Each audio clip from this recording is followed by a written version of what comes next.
Are you getting intimate with a problem? Are you falling in love with a problem? Are you in bed with a problem? Are you getting too comfortable with this problem? Hi everyone, welcome back to my channel. My name is Shirin Saluja, and on this channel we talk about self-love in the most radical way, which essentially means that self-love is the ultimate act of self-discipline. And today I want to talk about safe problems. Safe problems are problems that in the short term offer us a false sense of safety, security and comfort. But in the long term, these problems are detrimental to our growth, expansion, and evolution. Today, I'm going to be sharing a very personal story, and I feel that this story will actually help some of you out there. So, this is about me becoming a life coach and completing my course and getting my certificate. It took me a little bit longer, actually, a lot longer, to finish this course and get my certificate. And the reason behind that is that this had become a safe problem in my life. The process of me studying and doing this course and getting ready to actually submit my final assignments and take my quiz, this process had become an excuse to get out of a lot of things. I used it as an excuse to get out of family commitments, household chores, to get out of commitments made to my friends. I refuse to meet new people. I even use this as an excuse to not exercise and not look at my investments and so on and so forth. So many other areas of my life that really wanted and needed my attention, I was ignoring those areas just because I was becoming a life coach and I was doing this course. So in the short term, this was a very comfortable problem to have. I had something to talk about with all my friends. All my conversations started with this. It was a very purposeful problem to have. Becoming a life coach, wow, that's huge, right? Isn't it? But this was keeping me stuck. The next step in my evolution, in my growth, was to actually finish this certification and become a life coach. You see, the reality of it all was and is that I was scared. Once I become a life coach, then what? That thought was scary as, because once I become a life coach, I really will have to put in the hard work and hustle. You see, my work would really start when I actually become a life coach. Right now, you're doing a course, so you can hide behind your laptop and keep on talking about the fact that you're doing a course. But when you actually become a coach, you have to set up a website, you have to set up your practice, you have to attend networking meetings, you have to sell yourself, you have to put yourself out there, you have to start shooting content like this and putting it out there for people to judge. So I was so scared of all of this. And I had these fears, I had these thoughts running through my head. What if I'm actually not a good coach? What if I'm a pathetic coach? And what if when people really see me, when they really see me like this, what if people don't like me? I was really scared. These are primary human fears that all of us have. It doesn't matter if you're a celebrity, it doesn't matter if you're a politician, it doesn't matter if you're a CEO. We all have these fears in varying degrees, of course. So it's completely normal for you to have these fears. And if you have any such fears, I totally understand it. I totally get it. I'm with you. But the point is that we need to actually get up and face these fears or have these fears and do that thing anyway. So there are 3 ways out of this problem. Number 1 is to actually acknowledge that this problem exists. So we can be very honest with ourselves and say, look, this is it. I need to do this. I need to finish this off. Okay. The second step is to take daily massive action and finish it off. Give yourself a deadline. You know, when I actually decided that that's it, no more excuses, I'm going to finish this course and I'm going to get my certification. It took me less than 2 months to finish everything off. I had given myself a deadline of 3 months, but I finished it well under that deadline. So you see, when you have that laser sharp focus and you take daily action, things start moving very, very quickly.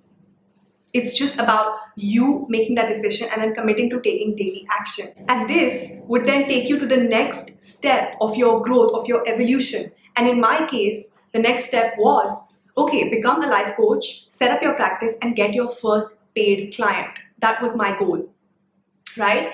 And the thought of doing that was so, so scary. I hope this is making sense. The third step out is to actually have a brutally honest conversation with yourself.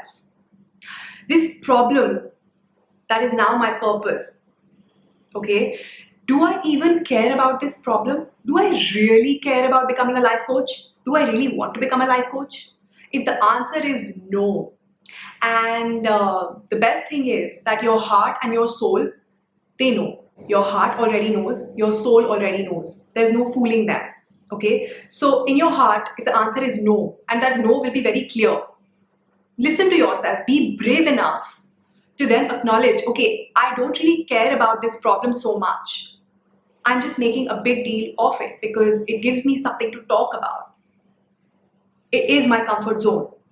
So can you then decide to strike off this thing from your to-do list and forget about it?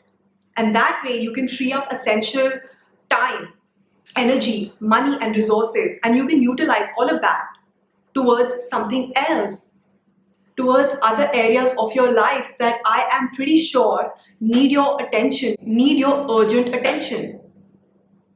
And that would be the next step in your growth and your evolution. Here's another example from my own life. Years and years ago, I enrolled myself into this distance learning MBA program. My heart was not in it at all, but I tried. I tried to make it work. I talked about it quite a lot. For a while, it became my safe problem. At the end of it, I was so fried, and I was brave enough to acknowledge that this was not for me. And then I decided to let it go. I did not finish it, I did not complete it, but I also took it off my to-do list. And believe me, a huge burden was lifted off of my shoulders. My mom, till date, she feels that I should have finished that course, but honestly, I just did not care about that MBA course. I still don't, and I don't regret not finishing it. So does this sound familiar to you? Are you getting intimate with a problem? Are you falling in love with a problem? Are you in bed with a problem? Are you getting too comfortable with this problem? Think about it. Is it a toxic relationship that you cannot seem to get out of? Is it those 5 kilos that you cannot seem to lose? Is it that job that you absolutely hate, but you can't seem to quit, and you can't stop bitching about it either? The thing is, we all fall prey to these problems. I'm not immune to this either. But the juice is in acknowledging it and then doing something about it. If your problem is that you want to lose 5 kilos, what are you going to do about it? Can you write down an action plan? Can you take one small step today, right now, to solidify the fact that you are going to tackle this problem in the next 3 months? Could you pick up the phone and book a session with a personal trainer? Could you pick up the phone and call a nutritionist? Could you draft a 3-month plan? Could you simply decide that from tomorrow, you're going to wake up 1 hour early every morning and exercise every single day? And similarly, if you want to get out of a toxic relationship, what is it that you can do? Can you write down a detailed plan? A plan that perhaps says that I'm giving this 3 months, and at the end of 3 months, I'm going to make a decision. I'm either in or I'm out. And in these 3 months, I will do everything that I need to do to make it work. So whether it is booking a session with a counselor, going to therapy with your partner, having an open and honest conversation with your partner. Look, this is not working out. What can we do? Right? Getting out of a toxic relationship is not easy at all, because once you get out of it, that will push you to the next step of your growth and of your evolution. And that step will be actually doing a lot of inner work and probably going into therapy and understanding why you were in that toxic relationship in the first place. And then you would have to start dating all over again. And dating all over again is so scary, and I totally get it. So right now, this toxic relationship has kind of become your purpose, okay? So once this is over, then what? There's a big question mark. And not knowing that uncertainty of dating again and finding another partner is so scary. But honestly, that is exactly what you need in order for you to grow. So like I said before, if you care enough, finish it off. And honestly, if you don't care enough, then just get it off your mind, get it off your to-do list, and free up your precious time, because I can guarantee you that there are other areas of your life that really need your attention. And by focusing your energy on those areas, you will definitely grow, you will definitely expand, and you will definitely evolve. And that is it for today's video. I hope you found it useful. If you did, don't forget to hit that like button and subscribe to my channel, and I will see you in my next one. Bye.